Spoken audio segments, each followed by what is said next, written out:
estimo que ya en poco tiempo debe comenzar la campaña interna de precandidatos para buscar la nominación de las candidaturas y poder formalizar dentro de los plazos de ley nuestras postulaciones formales a los diferentes distritos, gobiernos provinciales y gobiernos regionales. Es necesario pues tener una visión clara de qué es la corrupción, cómo se manifiesta y cómo combatirla. Todos hemos visto que no hay campaña en la que los candidatos no hablen de honestidad.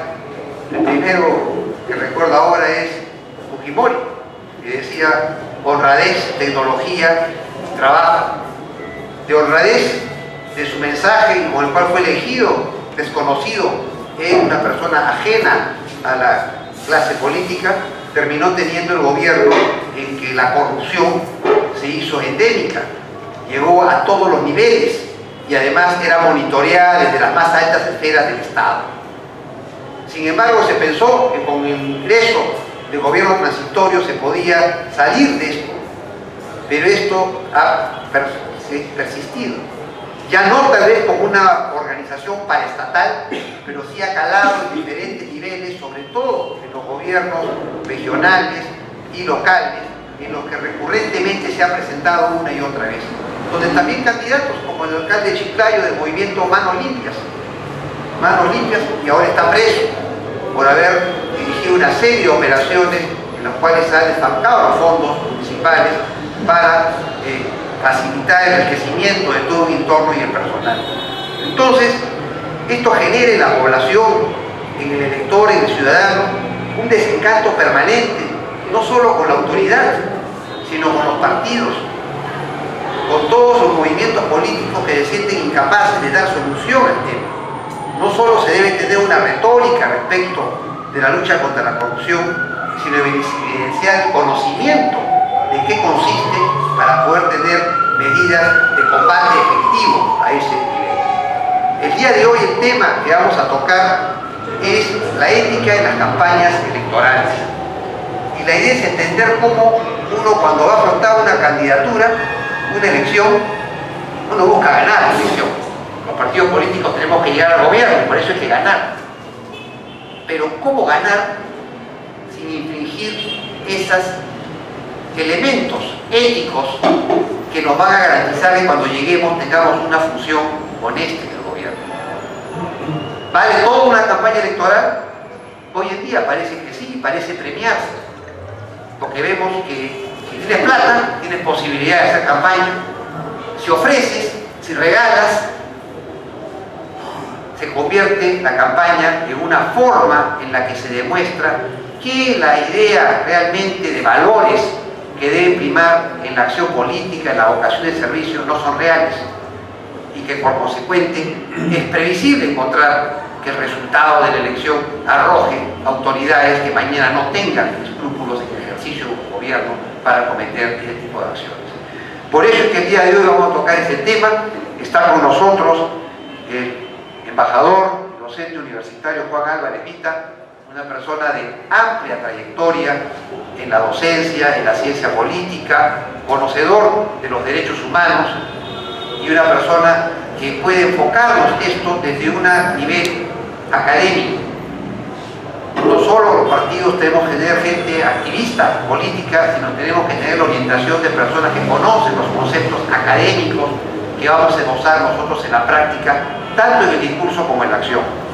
El embajador Álvarez Vita es también lingüista, historiador, estudió Derecho e Historia en las universidades de San Marcos, de Lima y Católica del Perú, y diplomacia en la Academia Diplomática del Perú y de Austria. Tiene grados de maestría y doctor calificados summa cum laude. Como diplomático ha representado al Perú en la Argentina, Hungría, Austria, Suiza, Naciones Unidas, Viena, Ginebra y Nueva York, Asociación Latinoamericana de Integración, ALARI, con sede en Montevideo, Costa Rica, Cuba, Indonesia, Timor Oriental, y fue el primer embajador del Perú que acreditó ante la Asociación de Estados del Sudeste Asiático, ASEAN. Tiene una vasta trayectoria en derechos humanos, ha sido presidente de la delegación del Perú ante la Comisión de Derechos Humanos de las Naciones Unidas A título personal ha integrado el Comité de Derechos Económicos, Sociales y Culturales, el órgano más importante de la ONU encargado de supervisar esos derechos humanos. Es profesor universitario en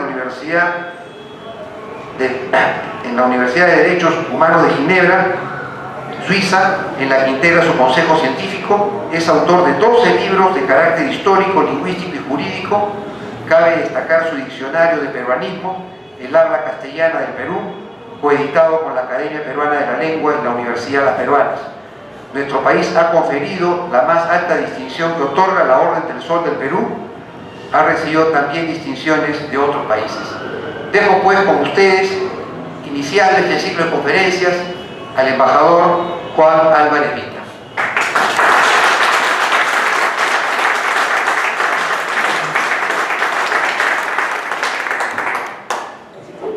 Muy buenas noches a todos ustedes.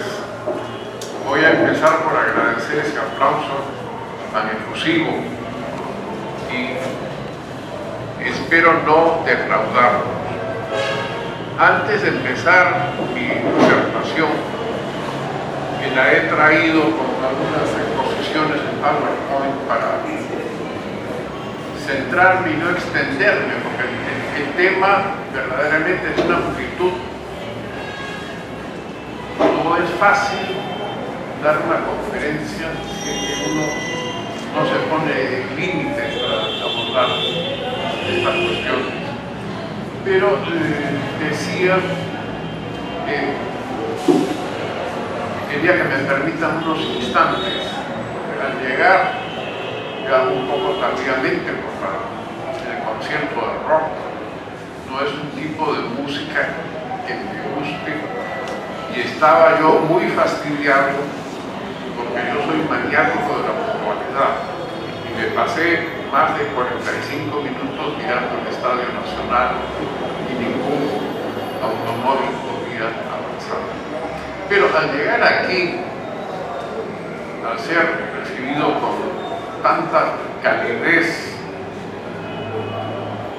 Luis Enrique Gálvez,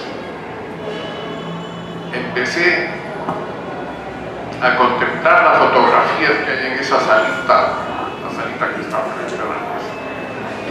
Y lo primero que veo es una foto del arquitecto Fernando Graudenberg con Javier Pérez de Cuellar. Javier Pérez de Cuellar fue el primer jefe que yo tuve en mi carrera en el Ministerio de Relaciones Exteriores. Y fue una verdadera satisfacción haber contado con un guía como él. Y sobre el presidente Belaúnde, él fue quien me entregó lo que podríamos llamar el despacho como diplomático de carrera, y conservo una fotografía en la que él me lo está entregando. Después, con Fernando Belaúnde, me tocó recibirlo en Buenos Aires cuando yo era el tercer secretario de la embajada, en circunstancias muy dolorosas para el país. Llegó deportado por el general Juan Velasco Alvarado. Y yo fui, dentro de los funcionarios, como era el más joven, quien más tiempo estuvo con él. Y conservo un documento que yo escribí narrando todo lo que pasó en la embajada del Perú en los días en que él estuvo como huésped en la residencia de la embajada. Es un documento que voy a buscarlo entre los papeles que tengo en el archivo y lo voy a entregar aquí al Partido de Acción Popular para que lo conserven.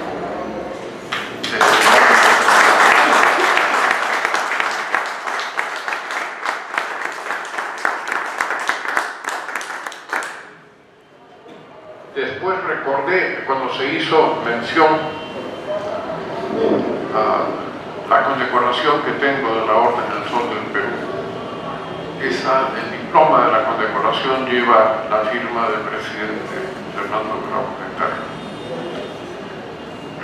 Y luego, al entrar en esta sala y ver que esta sala lleva el nombre de Matilde Pérez Palacio, era una persona a la que yo traté muchísimo cuando yo era director de Derechos Humanos en la Cancillería y ella presidía el INAVIF. Y la traté como funcionaria. Además, ella tenía una gran amistad con mis padres y mi madre era presidenta del Consejo Nacional de Mujeres, que al leer aquí la biografía de Matilde recordé también su vinculación y las muchas veces que estuvo en mi casa ahí conversando con mi madre. Y ya que menciono a mi madre, también estuve conversando con el doctor Arias Estela, ahora aquí, hijo de un ilustre canciller del Perú, quien era compañero de clases del colegio con mi padre. Permítanme este pequeñísimo recuerdo, pero me he sentido muy conmovido al llegar aquí. Recordar también a Valentín Paniagua, con quien hice una sólida amistad, que ya sería materia de otra disertación, porque hoy día me voy a referir al tema concreto que se me ha solicitado. Voy a pedirle que vayan pasando los diapositivos. Como dije, son diapositivos que los he hecho más para centrarme en la exposición. Yo recuerdo que el arquitecto Fernando Belaúnde no se le podía poner ningún parámetro, porque si se le daba un discurso escrito, creo que él prefería deslizar sus ideas. Y debo confesar que yo también tengo dificultades para leer textos, pero repito, ha sido para centrarme con el tiempo. Muchas veces en el lenguaje común se confunden los términos de ética y moral. Yo quisiera decir simplemente que el hablante por lo general no hace una diferencia entre ellos y los tiene como sinónimo.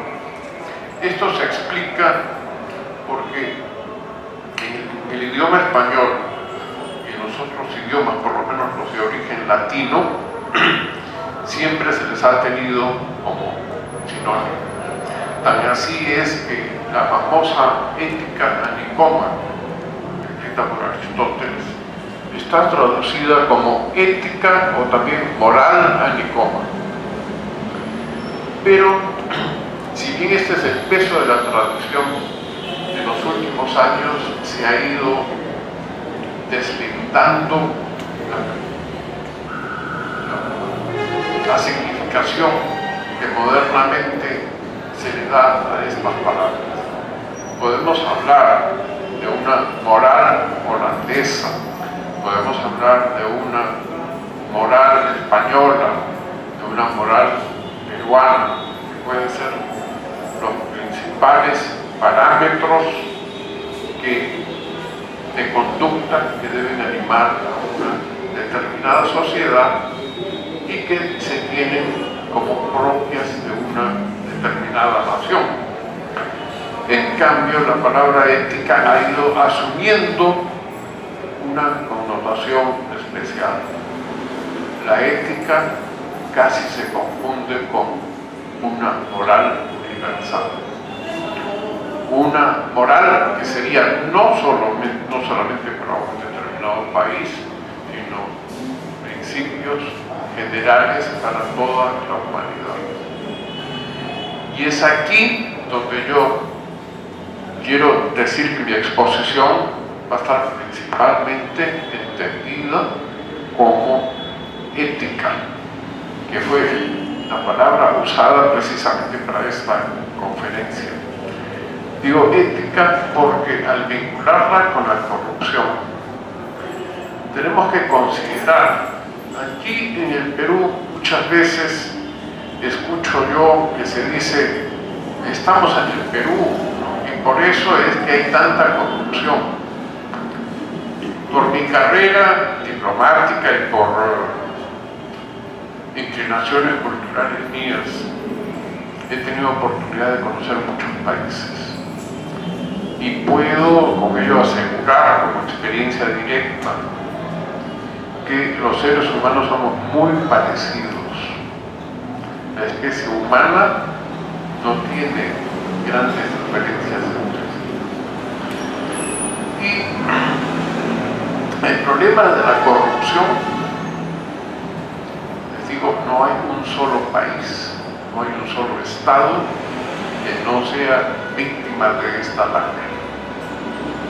Que nos ha tocado, por razones especiales, vivir en una época en la que la velocidad de las comunicaciones nos hace tomar conocimiento de todo lo que puede estar ocurriendo, no solamente en nuestro país, sino en cualquier lugar del mundo. Y esto hace que nosotros estemos pensando en que somos singulares. No es así. La corrupción es universal y la corrupción es muy antigua. Yo quiero decir además que hoy día estamos viviendo un proceso migratorio humano que es increíblemente grande, no solamente en Europa, como consecuencia de lo que está pasando en el Medio Oriente y en el norte de África, sino también en nuestro continente. Estamos recibiendo siempre migrantes y también hemos exportado migrantes en una proporción enorme. Una parte considerable de la población peruana vive ahora en la diáspora, fuera del Perú. Es decir, los valores, esa moral peruana de la que hablaba, también se ha ido exportando.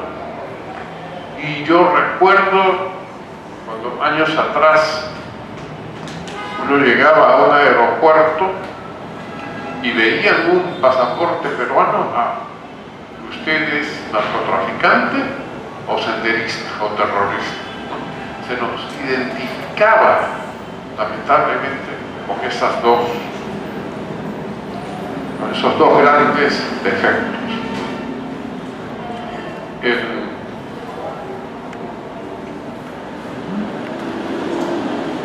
¿Le vuelvo a pasar el...? Sí.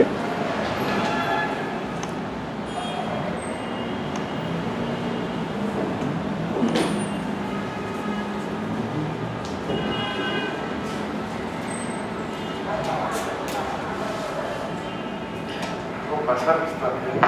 Sí, sí. Donde dice la ética y la moral en el proceso de globalización.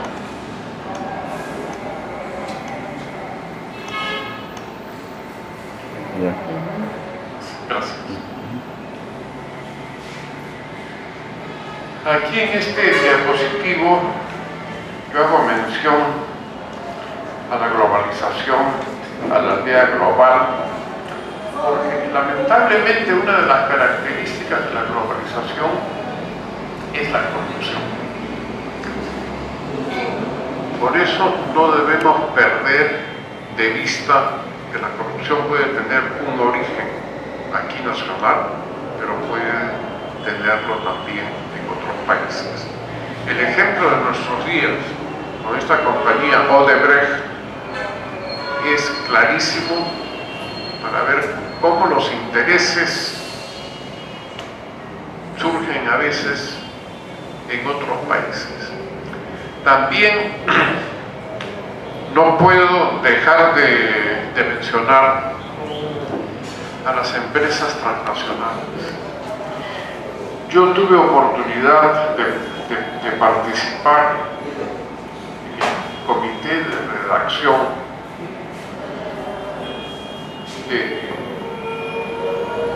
organizado por las Naciones Unidas para hacer una convención internacional contra las prácticas corruptas de las empresas transnacionales. El mandato había sido de 10 años.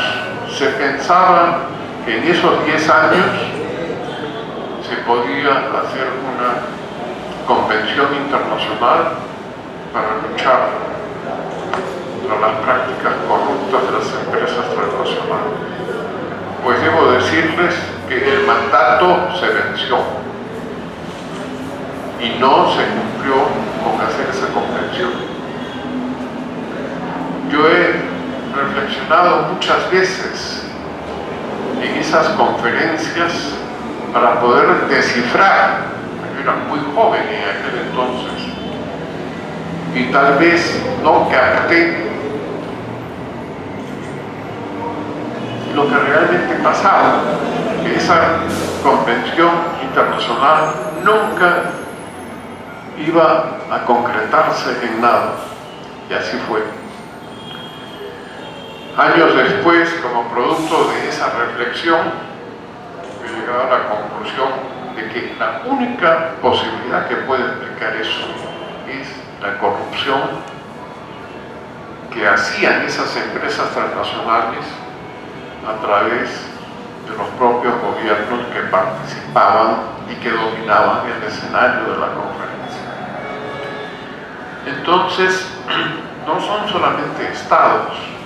En el proceso de la corrupción intervienen muchos factores: la persona humana, los estados, las organizaciones no gubernamentales, que muchas veces están financiadas también por grandes empresas transnacionales. Es por eso que hay que distinguir las ONGs que son buenas, las ONGs que siguen parámetros éticos y aquellas que no lo son.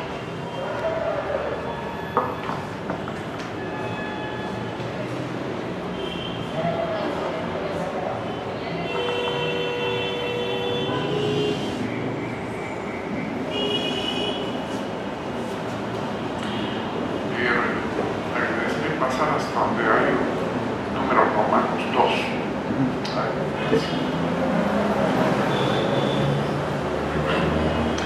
Decía que el problema de la corrupción es muy antiguo y que tiene carácter universal.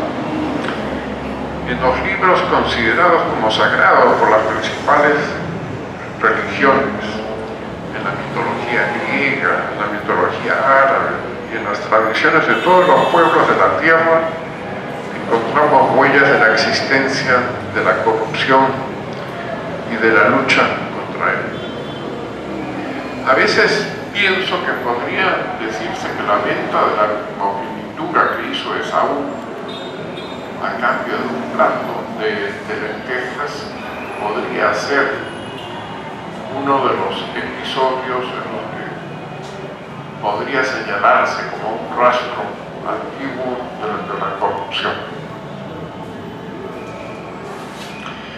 En lo que hoy conocemos como Italia, se da un rico ejemplo de la corrupción a lo largo de los siglos.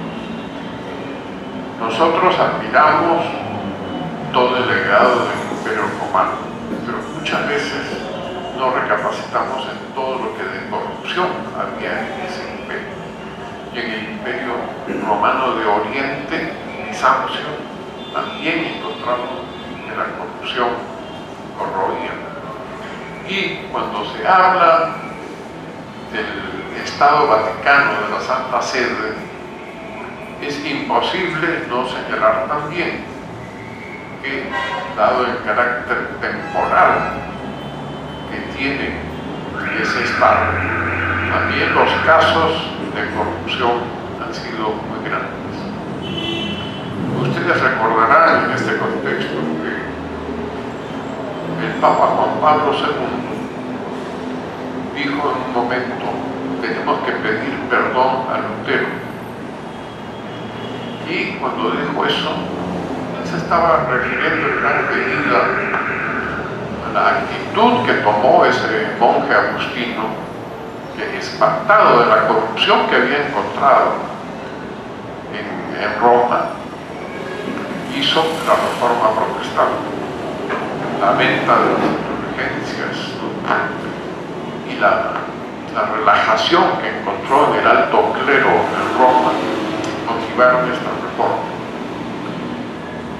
El actual Papa Francisco, contra todo lo que se hubiera podido imaginar unos años atrás, viajó hace pocos meses a Estocolmo para la celebración del quinto centenario de la Reforma Protestante. Los tiempos están cambiando, hay pasos positivos que se dan también en la lucha contra la corrupción. No todo es malo ni es negativo.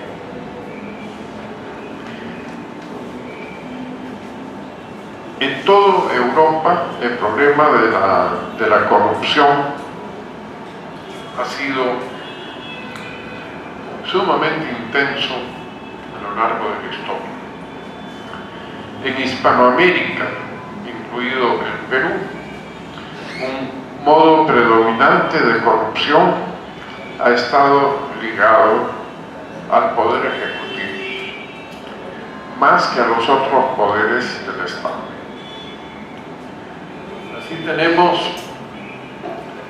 los motines ilegales del patronazgo, realizados por virreyes, caudillos, presidentes y dictadores. Las corruptelas militares, contratos de adquisición de armas y equipos han estado casi siempre bajo el signo de la corrupción. El manejo irregular de la deuda pública externa e interna en beneficio de unos cuantos, principalmente después de la independencia. Los sobornos en la aprobación e implementación de contratos, adquisiciones y obras públicas aceptados y fomentados por altas autoridades del Estado. Luego, algo clásico también ha sido el contrabando. Modernamente, el tráfico ilícito de drogas y también el tráfico de personas. Y esto es también no un fenómeno de nuestros días. Me voy a referir también cómo, revisando la historia, uno encuentra verdaderas sorpresas. En España e Hispanoamérica, en general, el problema es de vieja data. En el Perú prehispánico, no contamos mayormente con fuentes prehispánicas, pero no podríamos decir que el antiguo Perú estuvo libre de la corrupción. Ese personaje, Felipillo, que ha pasado a ser, dentro de lo que podríamos denominar un peruanismo. Este es tal vez el peronismo más antiguo, está conectado con la traición. Felipillo, que yo no sé por qué razón ha pasado a la historia, y el otro lenguaraz, el otro traductor o intérprete llamado Martinillo, está casi sepultado, pero eran dos, Martinillo y Felipillo. Esto es un síntoma de que en el Perú prehispánico también hubo corrupción. En la época de la colonia y durante el virreinato del Perú, aquí debo hacer una precisión. estoy usando dos términos, la colonia y el virreinato, porque muchas veces se engloba y se dice la colonia, ¿no? El Perú era una colonia de España. El Perú fue colonia de España aproximadamente 10 años después que el régimen jurídico colonial desapareció. Entonces es un error referirse a la colonia en el siglo XVIII o en el siglo XVII. Solo fue una pequeña porción del siglo XVI. Y las consecuencias jurídicas, y esto lo digo también con especial mención a la corrupción, son distintas. La corrupción está descrita ya por el cronista Guamán Poma de Ayala, que hace la primera descripción de la corrupción en el Perú.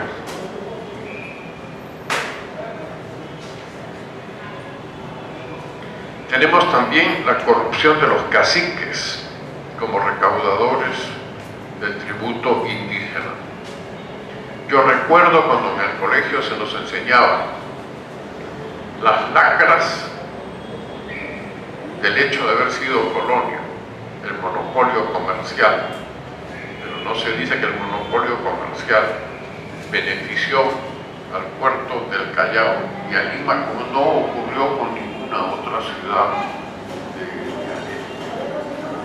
Esto es porque, lamentablemente, en historia, la mayoría de los historiadores peruanos han copiado las visiones de los historiadores argentinos y venezolanos principalmente, sin ofrecer una visión realmente peruana de cómo fueron las cosas. Hablaba de la corrupción de los caciques. El tributo indígena no comprendía a los caciques, no comprendía a la nobleza incaica, sino era aplicado tan solo a las capas más deprimidas de la población. Cuando yo señalo esto, veo siempre caras de gran sorpresa entre los asistentes, ¿no? Porque siempre se nos ha enseñado que todos los estados, todos los indígenas tenían que pagar ese tributo. Hay una obra muy interesante, Noticias Secretas de América, escrita por Jorge Juan y Antonio de Ulloa. Ahí estos dos españoles denuncian las prácticas corruptas en vigor en el siglo XVIII en el Perú.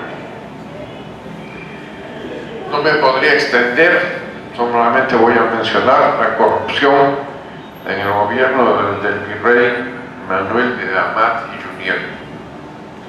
Es muy conocido por sus amoríos con Micaela Villegas, no con la Ferruchón, pero nadie recuerda la gran corrupción que hubo durante su gobierno aquí en el Perú.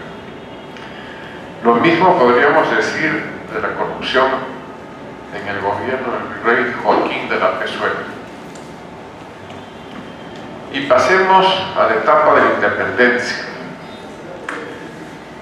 Y este es un punto muy sensible, pero yo creo que no se puede poner una capa ocultando las cosas.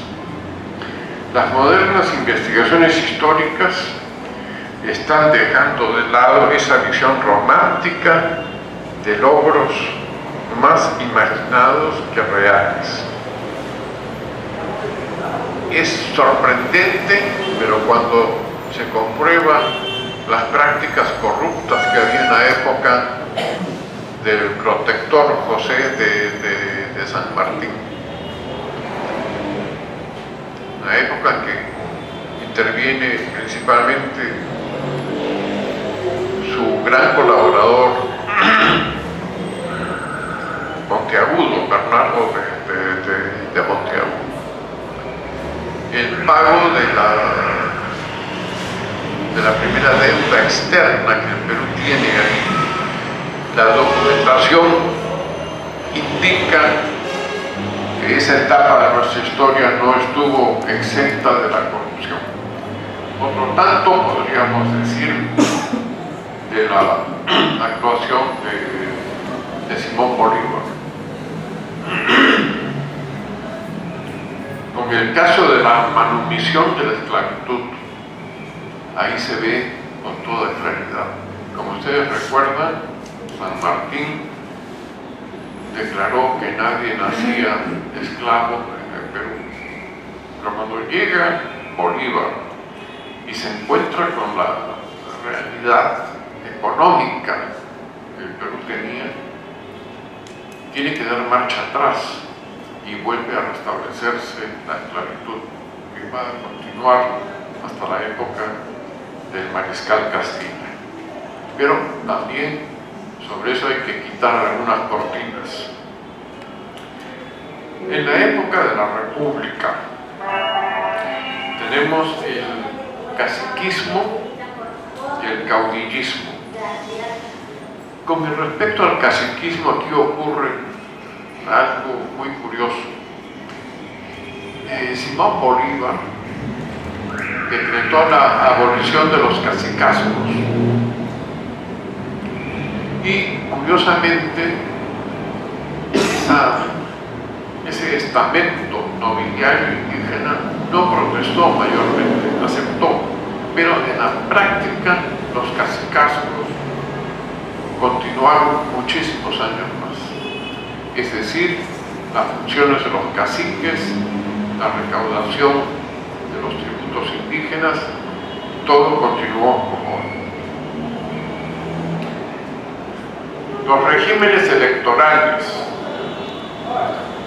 Nosotros mencionamos siempre el acceso al voto a la mujer que se dio en la época del gobierno del general Odría, pero el largo camino para llegar a una participación más plena y democrática.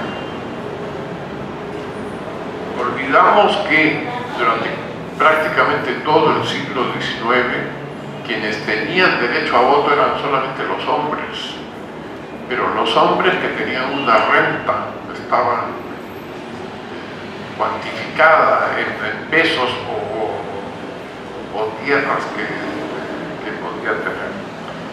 Es decir, la diferencia que podemos encontrar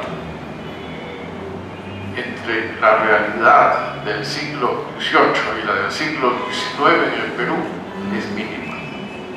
Por eso se dice que cambió la bandera, cambió el himno. La evolución muy lenta también de lo que significaba ser peruano.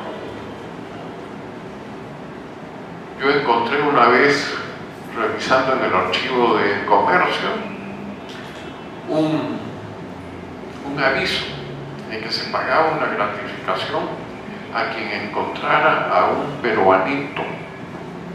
El peruanito era un niño indígena que había desaparecido. Ustedes pueden ver cómo a través del lenguaje también vamos comprendiendo cuál es realmente nuestra personalidad. Luego voy a mencionar así los regímenes de Agustín Gamarra, de José Rufino Echenique, de Ramón Castilla, el tributo indígena y la libertad de los esclavos, los contratos del guano, el contrato Dreyfus, el contrato Grace, todo está bajo el signo. Aquí veo a una persona que se está tocando el pecho, como diciendo, aquí me están dando golpes indirectamente, pero no, yo no quiero dar golpes a nadie, ¿no? Simplemente yo creo que tenemos que restaurar nuestra historia para entender el presente y luchar contra la corrupción. El tributo indígena y la libertad de los esclavos. Aquí voy a preguntar, ¿ustedes conocen que la libertad de los esclavos negros fue establecida por un decreto que el mariscal Castilla suscribió en Huancayo, el famoso decreto de Huancayo? Por eso se le daba el título de libertador. ¿Alguien ha leído el decreto? Ahí está, la señora está moviendo la cara y dice que no. Pero no solamente la participación femenina, no veo ninguna cara masculina que diga que no ni que sí. Entonces debo interpretar que nadie lo ha leído. El artículo primero dice que quedan libres todos los esclavos de origen africano. Eso es lo que se recuerda, pero nadie lee el artículo segundo. Quedan exceptuados de esta disposición los esclavos partidarios de Echenique, que era el rival de Castilla. Bueno, yo no estoy inventando nada, ese decreto existe, está publicado. Y todo lo que vino con respecto a los pagos por la manumisión de los esclavos, donde se estableció que se pagaría el justiprecio a los antiguos amos. Entonces una persona decía, yo tenía 5 esclavos, o 20 o 30, el Estado tiene que pagarme. Toda la documentación que existe sobre los esclavos indica que a veces se le pagó a gente que no tenía ningún esclavo, o que declaraban que tenían 20 esclavos y no tenían más que 2. Si uno empieza a sumar todas las cifras de esclavos que fueron manumisos en ese momento, entonces tenía que haber llegado a una cantidad que no existió nunca en el Perú. Esto es una pena, pero también es real. Con la llegada de los curíes chinos, también es un tema que, a raíz de una solicitud que me hicieron para dar una conferencia con motivo del centenario del establecimiento de las relaciones entre Perú y China y sus relaciones con el Japón, porque ocurre precisamente en el Japón cuando un culí, es decir, un hombre de origen chino que era importado para trabajar en las haciendas del Perú, saltó de un barco cuando estaba en Yokohama y el gobierno inglés, que tenía ahí un control muy activo, denunció ante el mundo este comercio, la trata de personas de origen chino. El Perú manda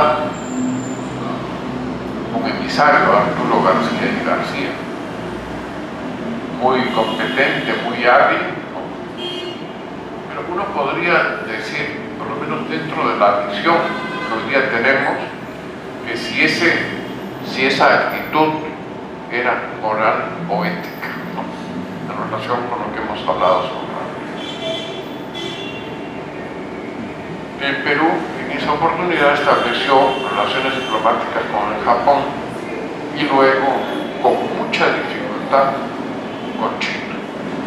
El Perú tenía cómo presionar a China. China estaba muy debilitada por la guerra del opio. Siempre los intereses de las grandes potencias.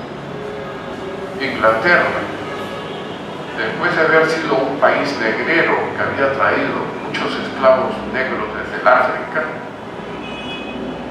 en 1815, cuando se realiza ese célebre congreso diplomático en Viena, ahí Inglaterra inicia una campaña contra contra la esclavitud.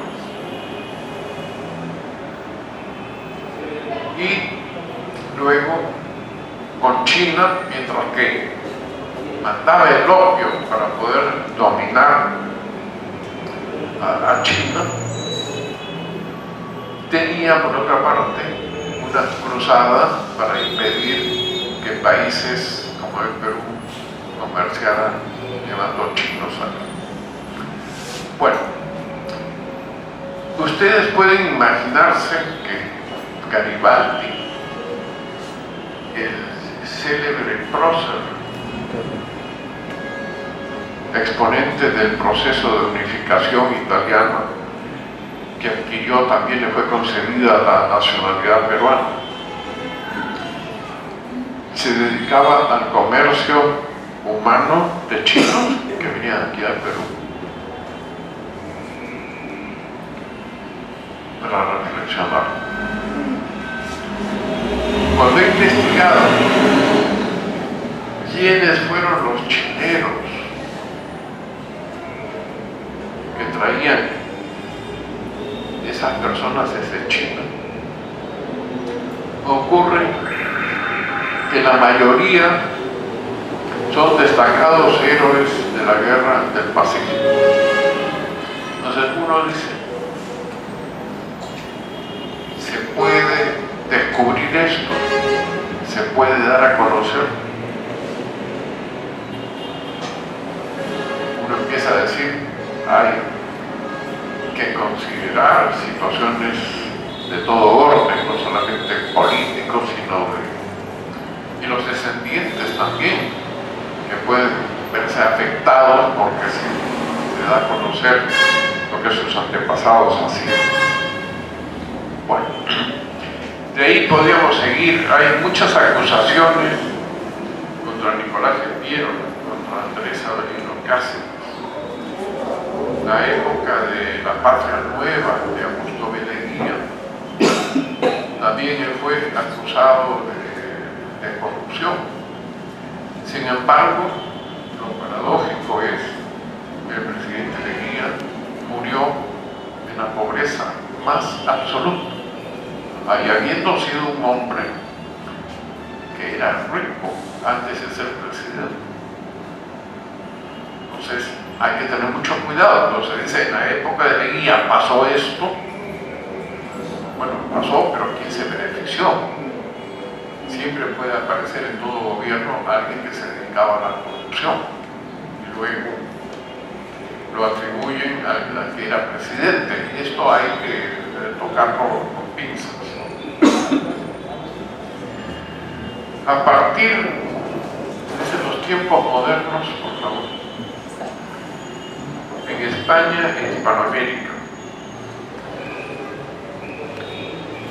aquí he fijado en la década de los 80, digo, se requiere de un enfoque histórico comparativo, porque esto ya son algo muy claro de un proceso globalizante, ¿no? Propio de los inicios de la globalización. En los años 80, el retorno de la democracia en España e Hispanoamérica. Empieza una corrupción enorme en el Partido Socialista Español en el decenio de 1980. En el Brasil, el gobierno de Fernando Collor de Mello, de Carlos Andrés Pérez en Venezuela, de Menem en Argentina, de Carlos Salinas de Gortari en México, Arnoldo Alemán, y ahí también ya son cuestiones muy modernas. Se menciona mucho a Alan García y Alberto Fujimori en el Perú. Alan García, ustedes conocen que está siendo atacado por esto, se está defendiendo con intensidad. No me gustaría acusar a nadie cuando no hay problemas. Para mí, toda persona es inocente mientras que no se demuestre lo contrario. Y de Alberto Fujimori, bueno, esto merece un capítulo aparte. Está el caso de Hugo Chávez en Venezuela, de Lula, que ahora ha anunciado que se lanza nuevamente como candidato, la corrupción en los tiempos de Francisco Franco en España, parece que fue también muy grande. Ustedes habrán visto que el Parlamento español ahora ha acordado que saquen sus restos de la catedral que está en el Valle de los Caídos. Los tiempos de Rafael Trujillo en la República Dominicana, Marcos Pérez Jiménez, el caso de México, que es como un partido único, ese país es permanentemente pasto de la corrupción. El caso de Cuba, que es muy curioso. Yo he sido embajador del Perú en Cuba y he podido apreciar en el terreno que muchas cosas que se decían fuera de Cuba con respecto a Cuba no eran ciertas. Cuando yo iba a ir a Cuba me dijeron que Fidel Castro estaba desmemoriado, que tenía Alzheimer, grandes vacíos, ¿no? Y que ya le quedaba un poco tiempo. Bueno, el Fidel Castro que yo conocí era un hombre íntegro, que no tenía ningún lapsus al hablar, que tenía una gran memoria. Y respecto a las noticias de corrupción, la verdad es que él desvirtuaba siempre esos ataques por razones políticas llegaban desde Estados Unidos, y él decía siempre que su fortuna personal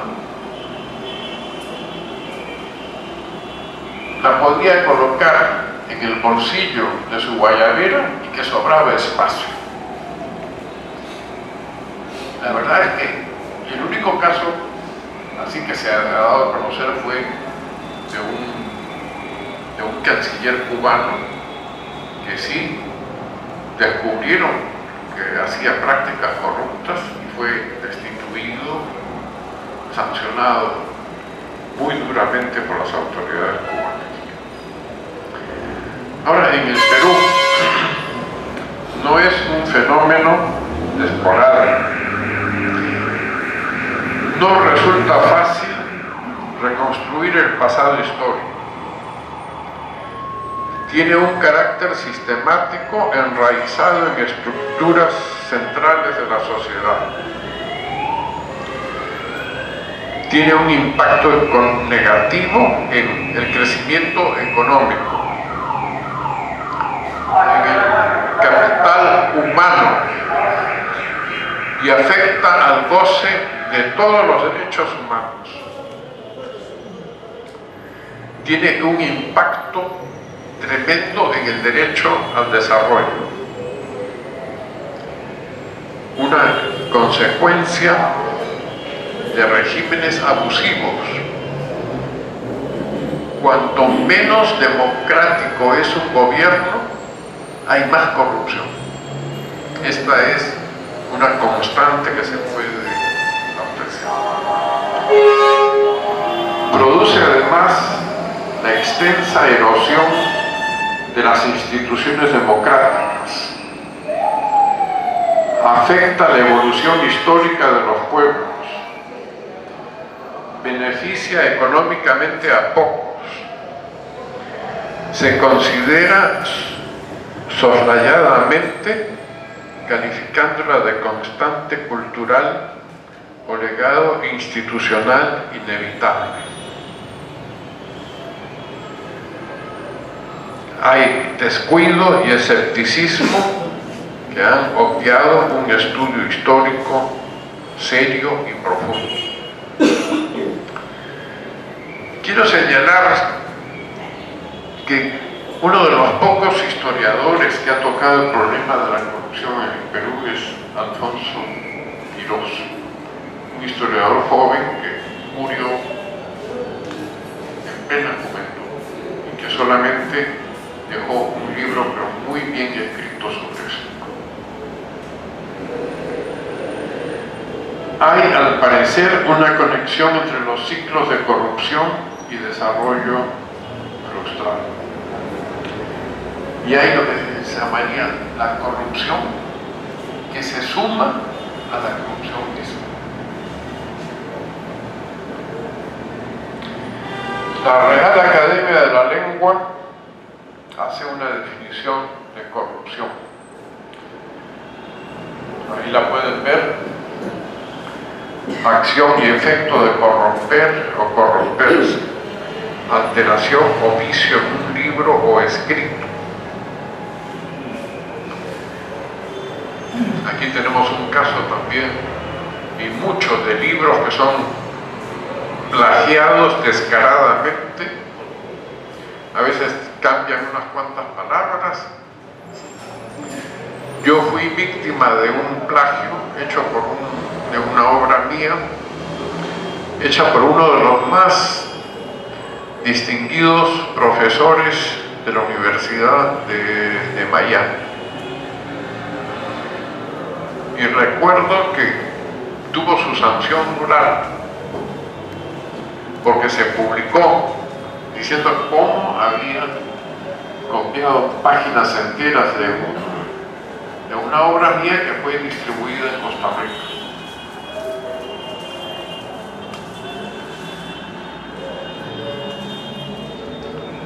Después continúa aquí con la corrupción, pero hay otra definición que yo he encontrado que es mejor que la de la Real Academia y que dice: mal uso del poder político burocrático por parte de camarillas, de funcionarios, coludidos con mezquinos intereses privados con el fin de obtener ventajas económicas o políticas contrarias a las metas del desarrollo social, mediante la malversación o el desvío de recursos públicos, junto con la distorsión de políticas e instrucciones.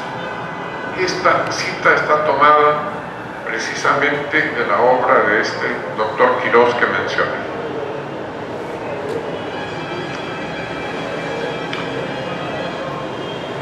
Esta corrupción comprende el saqueo de fondos públicos, ofrecimiento y recepción de sobornos, malversación y la mala asignación de fondos y gastos públicos, interesados en la aplicación errada de programas y políticas, escándalos financieros y políticos, fraude electoral, financiamiento ilegal de partidos políticos en busca de obtener favores indebidos. Se beneficia así a unas cuantas personas o grupos a costa del progreso general público e institucional. Cualquier parecido con algún país que ustedes conozcan bien es pura coincidencia. Posibles soluciones. Ninguna sociedad humana ha logrado eliminar la corrupción. ¿Cómo hacer para que se cumpla con la constitución política del Estado y las leyes que distribuyen los ingresos de modo más equitativo? Democratizar y equilibrar el político, establecer el imperio de la ley y educar a los ciudadanos dentro de una sociedad civil rigurosa que supervise a una eficiente administración estatal. Los vacíos legales favorecen la corrupción. El Perú es un país profundamente afectado por una corrupción administrativa, política y sistemática, tanto en su pasado, tanto como en el más reciente. Sabemos poco de sus causas específicas y de sus costos económicos a instituciones a largo plazo. Aquí la participación popular es imprescindible. La participación popular está considerada también como un derecho humano. Hay la obligación de participar. Tenemos que revisar el papel de la ciudadanía y las promesas electorales. Esto es quizás lo más difícil, cuando un candidato promete el oro y el moro a sabiendas de que no hay ni oro ni que hay moro, y que lo único que quiere es ser elegido. Este engaño que la colectividad sufre, pero que además es tolerado. La única manera que yo creo que podría ser un intento para esto es una mayor participación de un diálogo democrático que tiene que darse también al interior mismo de los partidos. Estamos viendo en los últimos años en las elecciones internas de los partidos, en muchos casos, no son más que una especie de saludo a la bandera. De ahí se pasará a la conformación de las listas y de la cifra repartidora, ¿no?, en la que el ciudadano termina eligiendo a candidatos que no quiere, que considera que no son adecuados para gobernar, o la otra posibilidad que le queda es votar en blanco, o votar parcialmente por el presidente y dejar la otra. Ese sistema es completamente antidemocrático.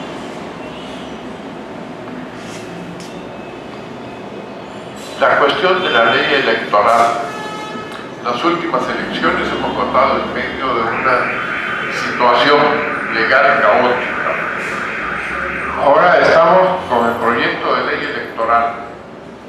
Como ustedes saben, se han presentado dos proyectos, uno del Ejecutivo y otro del Jurado Nacional de Elecciones. Vamos a ver qué aportes hace el Parlamento. Y yo creo también que la ciudadanía tiene el derecho a participar. Pero los que hemos querido alguna vez en la historia peruana participar respondiendo a esa aparente apertura democrática, yo les digo, mi experiencia es, y lo pude ver después cuando estuve trabajando como director general de Derechos Humanos en el Ministerio de Justicia, se me ocurrió buscar en el archivo de años anteriores una propuesta que yo había hecho. Y tenía ahí, archívese y 2 rayas. ¿Sí? Siempre esas censuras internas, ¿no?, que hacen que la práctica democrática sea mayor. El problema es tremendamente complejo y comprende a personas naturales, jurídicas, ONGs, las empresas privadas. Yo creo que no se lucha por un ideal cuando no se conoce exactamente.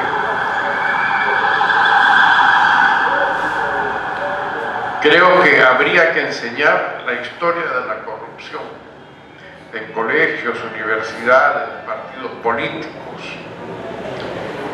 Cuando yo pregunto a los alumnos que yo tengo en la universidad, no tienen idea de lo que ocurría aquí en los tiempos del Sendero Luminoso, pero no tienen idea de la corrupción que nosotros sí llegamos a ver por la televisión, ¿no? Las compras que se hacían de los congresistas, ¿no?, y todo esto que ha sido verdaderamente como para crear una generación traumada. Pero las generaciones jóvenes no conocen eso. Aquí de manera permanente deberían pasarse los videos, ¿no?, en el momento que se pagaban enormes sumas de dinero. Sin embargo, no he visto ningún proyecto que diga que tiene que haber enseñanza de la corrupción en el Perú. También tenemos que continuar impulsando un mayor conocimiento de la multiculturalidad del Perú. Hay en nuestro país muchísima discriminación, en todo sentido. Y es una discriminación que va de un lado para otro. Y hay discriminación racial, discriminación lingüística, discriminación por acento, discriminación por aspecto, etc. Y también discriminación por las formas tradicionales de la justicia andina, el caso de las rondas campesinas. Uno conversa con los ronderos y dice, bueno, ¿qué solución habría? Partos. Pero en realidad eso está en el papel, porque esa justicia andina, si se aplica, puede terminar en aspectos que son inaceptables para quienes pertenecemos al Perú urbano. Buenos latigazos le dan a alguien, o incluso asesinatos como hubo con el alcalde de Ayaguiri y de algunas provincias de Puno. Pero eso tendría que ser encauzado, no dando disposiciones que no están bien pensadas, sino yo creo que los mismos ronderos deberían participar en la adaptación de esas leyes. Finalmente, hay que considerar que la Constitución de 1993 significó una reforma económica que ha ido ajustándose a lo largo de los años. En cambio, la reforma política no se ha producido. Se requiere una reforma electoral, la reforma de los partidos políticos, el régimen de transparencia en el financiamiento de los partidos políticos, también la reforma del sistema judicial, la reforma del Ministerio Público, la reforma de la Academia de la Magistratura, la reforma del sistema parlamentario, el establecimiento de la bicameralidad en el Congreso. Si nosotros hacemos un análisis de la Constitución del 93, tiene muchas cosas positivas, pero la jerarquía que se reconocía a los tratados internacionales sobre derechos humanos intentó ser disminuida.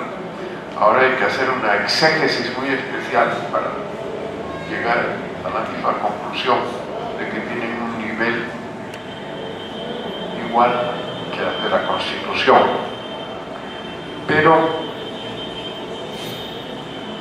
analizándola con la tranquilidad que los años dan y a la luz de las experiencias, es una Constitución que se ha hecho para favorecer en gran medida la corrupción. Y yo creo que esto amerita también hacer un estudio profundo y aportar soluciones para la reforma en ese sentido. Y finalmente, la reforma del servicio civil. El actual sistema de los llamados CAS es, por lo menos para mí, una violación permanente a los derechos humanos. El régimen congelado de sectores de la administración pública, lo mismo. Pactos a todos los pactos internacionales en materia de derechos humanos. Y les debo decir, el tiempo que yo estuve como director general de Derechos Humanos en el Ministerio de Justicia, para mí equivale a un doctorado, aunque no me hayan dado ningún título. Y me quedaron muchas interrogantes. Yo he trabajado toda mi vida en la Cancillería peruana. Y cuando fui a trabajar al Ministerio de Justicia, estamos en el mismo país, es el mismo Estado, las mismas leyes, pero la práctica es distinta. Todo el mecanismo estaba encaminado hacia la práctica de la corrupción. Con los años uno también aprende muchas cosas. Yo recuerdo los formularios que me traían a firmar. No. Aquí yo voy a agregar esto. No se puede porque el sistema no lo permite. Consultaba con expertos en informática que no trabajaban ahí y me decían, sí se permite, díganles que hagan esto y lo otro. En todos los formularios yo puse mis cláusulas de salvaguardia. Mi firma comprende la aprobación solo de eso. No comprende la autorización de lo que haga la Dirección General de la Administración. De esta manera, creo haberme librado de que alguien algún día pueda hacerme alguna acusación que sería completamente injusta de haber cometido un error. Creo que he agotado el tiempo que Luis Enrique me concedió.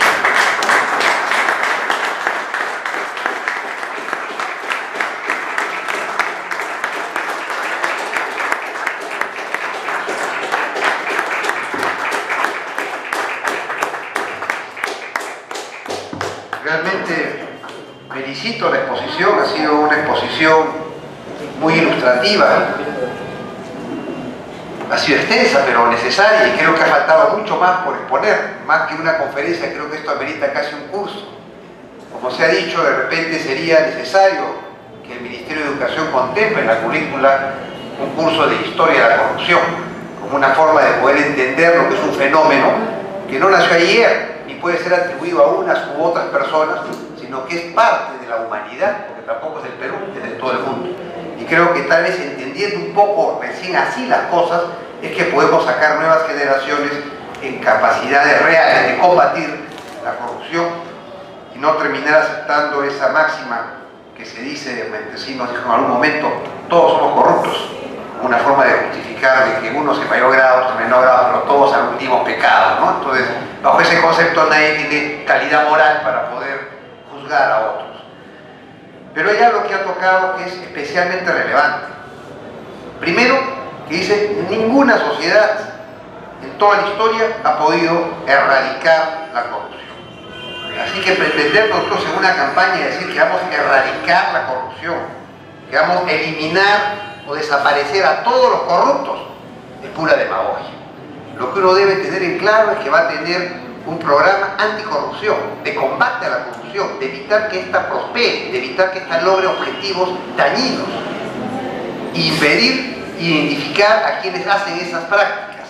Entonces es una lucha permanente, porque si no me vengo yo a sentar en un puesto de alcalde y digo, no, ya eliminé la corrupción en la municipalidad y probablemente ya sea la municipalidad más corrupta en todas las instituciones. Y lo otro que ha dicho que considero vital es el concepto de que se legisla para favorecer la corrupción. Y eso hay que tener especial cuidado en las ordenanzas municipales. Cuando uno encuentra esas ordenanzas con formularios y con pasos y con funcionarios y con declaraciones y con visados, ¿para qué se ha hecho? Pregunta uno a veces, ¿para dar seguridad al administrado, al administrador? o simplemente para favorecer a algún funcionario en el camino que pueda ayudar a que eso marche. Tenemos que aceptar que sea así, tenemos que tener vecinos que piensen que si no sobornan, no van a acceder en un plazo razonable a las autorizaciones. Vamos a tener que aceptar que el superior vea que el funcionario de menor escala de alguna manera se recursea recomendando asesores o tramitadores o funcionarios que puedan ayudar a tener resultados. Creo que eso es lo que hay que evitar. Hay que ver que la ordenanza y la legislación municipal sea específicamente constructiva de honestidad, de transparencia y por tanto de confianza de parte de los administrados, de los vecinos, respecto a que deben cumplir requisitos y no tienen por qué acceder a ningún mecanismo, entre comillas, alternativo para obtener estos beneficios. Yo estimo que ya en poco tiempo debe comenzar la campaña interna de precandidatos para buscar la nominación de las candidaturas y poder formalizar dentro de los plazos de ley nuestras postulaciones formales a los diferentes distritos, gobiernos provinciales y gobiernos regionales. Es necesario pues tener una visión clara de qué es la corrupción, cómo se manifiesta y cómo combatirla. Todos hemos visto que no hay campaña en la que los candidatos no hablen de honestidad. El primero que recuerdo ahora es Fujimori, que decía honradez, tecnología y trabajo. De honradez de su mensaje con el cual fue elegido, desconocido, una persona ajena a la clase política, terminó teniendo el gobierno en que la corrupción se hizo endémica, llegó a todos los niveles y además era monitoreada desde las más altas esferas del Estado. Sin embargo, se pensó que con el ingreso del gobierno transitorio se podía salir de esto, pero esto ha persistido. Ya no tal vez como una organización paraestatal, pero sí ha calado en diferentes niveles, sobre todo en los gobiernos regionales y locales, en los que recurrentemente se ha presentado una y otra vez, donde también candidatos como el alcalde de Chiclayo del movimiento Manos Limpias, y ahora está preso por haber dirigido una serie de operaciones en las cuales se han desfalcado los fondos municipales para facilitar el enriquecimiento de todo el entorno y el personal. Entonces, esto genera en la población, en el elector, en el ciudadano, un desencanto permanente, no solo con la autoridad, sino con los partidos, con todos los movimientos políticos que se sienten incapaces de dar solución al tema. No solo se debe tener una retórica respecto de la lucha contra la corrupción, sino evidenciar el conocimiento de qué consiste para poder tener medidas de combate efectivo a ese nivel. El día de hoy el tema que vamos a tocar es la ética en las campañas electorales. Y la idea es entender cómo uno, cuando va a afrontar una candidatura, una elección, uno busca ganar la elección.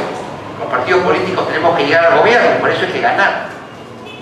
Pero ¿cómo ganar sin infringir esos elementos éticos que nos van a garantizar que cuando lleguemos tengamos una función honesta en el gobierno?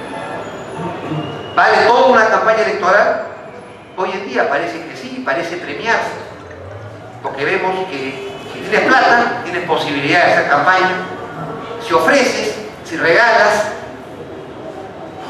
prefería deslizar sus ideas. Y debo confesar que yo también tengo dificultades para leer textos, pero repito, ha sido para centrarme con el tiempo. Muchas veces en el lenguaje común se confunden los términos de ética y moral. Yo quisiera decir simplemente que el hablante, por lo general, no hace una diferencia y los tiene como sinónimos. Esto se explica porque en el idioma español y en los otros idiomas, por lo menos los de origen latino, siempre se les ha tenido como sinónimo.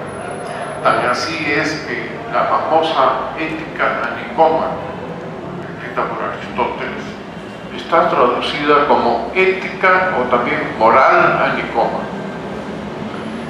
Pero, si bien este es el peso de la traducción, en los últimos años se ha ido deslindando la significación que modernamente se le da a estas palabras. Podemos hablar de una moral holandesa, podemos hablar de una moral española, de una moral peruana, que pueden ser los principales parámetros de conducta que deben animar a una determinada sociedad y que se tienen como propias de una determinada nación. En cambio, la palabra ética ha ido asumiendo una connotación especial. La ética casi se confunde con una moral universal. Una moral que sería no solamente para un determinado país, sino principios generales para toda la humanidad.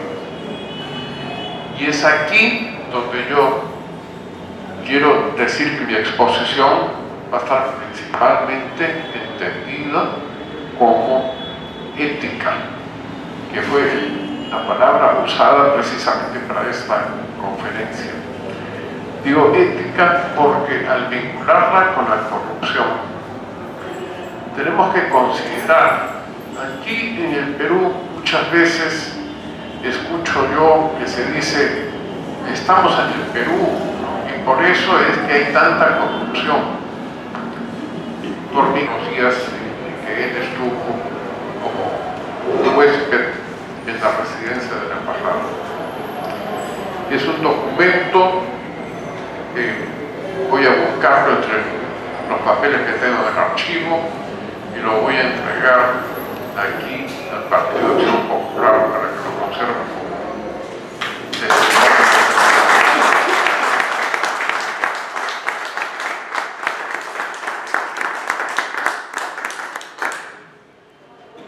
Después recordé cuando se hizo mención a la condecoración que tengo de la Orden del Sol del Perú. El diploma de la condecoración lleva la firma del presidente Fernando Grau Montaño. Y luego, al entrar en esta sala y ver que esta sala lleva el nombre de Matilde Pérez Palacio, una persona a la que yo traté muchísimo cuando yo era director de Derechos Humanos en la Cancillería y ella presidía el INAVIF. Y la traté como funcionaria, además ella tenía una gran amistad con mis padres y mi madre era presidenta del Consejo Nacional de Mujeres, que al leer aquí la biografía de Matilde recordé también su vinculación y las muchas veces que estuvo en mi casa ahí conversando con mi madre. Y ya que menciono a mi madre, también estuve conversando con el doctor Arias Estela, ahora aquí, hijo de un ilustre canciller del Perú, quien era compañero de clases del colegio con mi padre. Permítanme este pequeñísimo recuerdo, pero me he sentido muy conmovido al llegar aquí. Recordar también a Valentín Paniagua, con quien hice una sólida amistad, que ya sería materia de otra disertación, porque hoy día me voy a referir al tema concreto que se me ha solicitado. Voy a pedirle que vayan pasando los diapositivos. Como dije, son diapositivos que los he hecho más para centrarme en la exposición. Yo recuerdo que el arquitecto Fernando Belaúnde no se le podía poner ningún parámetro, porque si se le daba un discurso escrito, creo que él, y espero no defraudarlo. Antes de empezar mi disertación, que la he traído con algunas exposiciones en PowerPoint para centrarme y no extenderme, porque el tema verdaderamente es una amplitud. No es fácil dar una conferencia si uno no se pone límites para abordar estas cuestiones. Pero decía que quería que me permitan unos instantes al llegar, ya un poco tardíamente por el concierto de rock. No es un tipo de música que me guste, y estaba yo muy fastidiado porque yo soy maniático de la puntualidad y me pasé más de 45 minutos mirando el Estadio Nacional y ningún automóvil podía avanzar. Pero al llegar aquí, al ser recibido con tanta calidez, Luis Enrique Gálvez, empecé a contemplar las fotografías que hay en esa salita, la salita que está frente a la mesa. Y lo primero que veo es una foto del arquitecto Fernando Belaunde con Javier Pérez de Cuellar.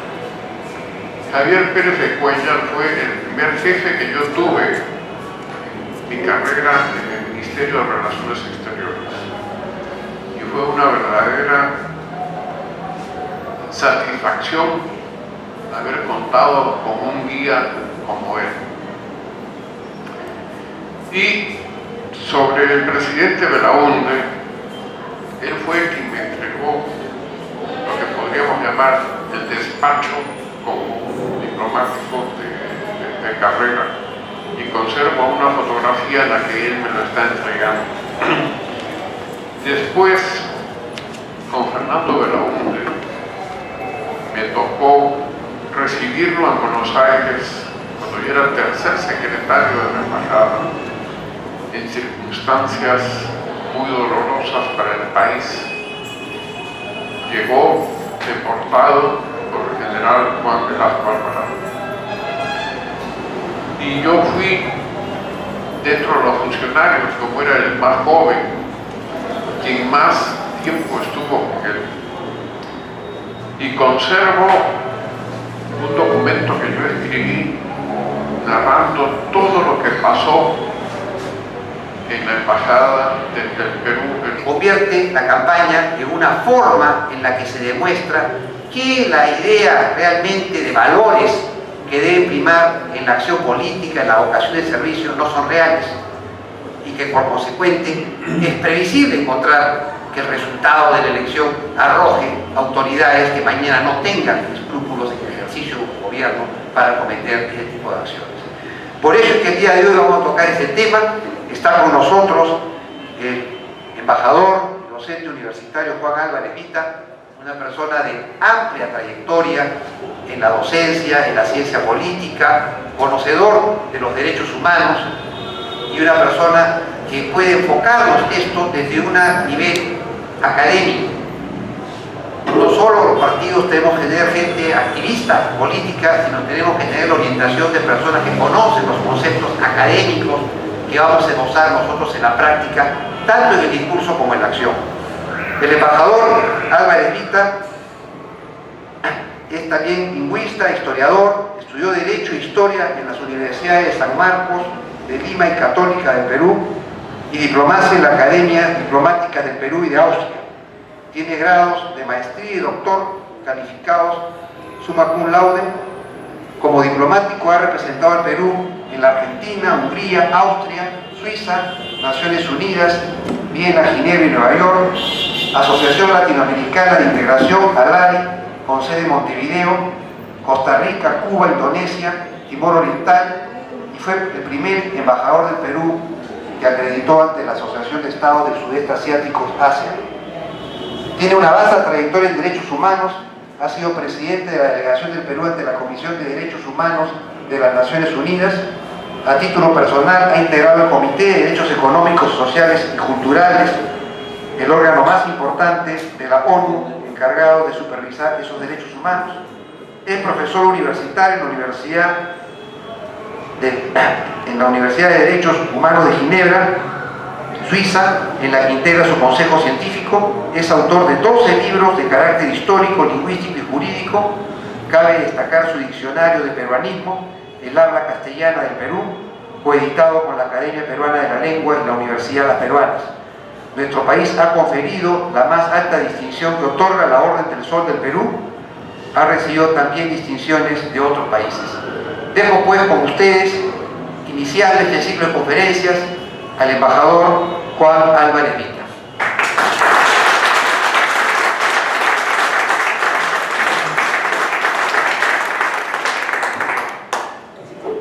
Muy buenas noches a todos ustedes. Voy a empezar por agradecer ese aplauso tan efusivo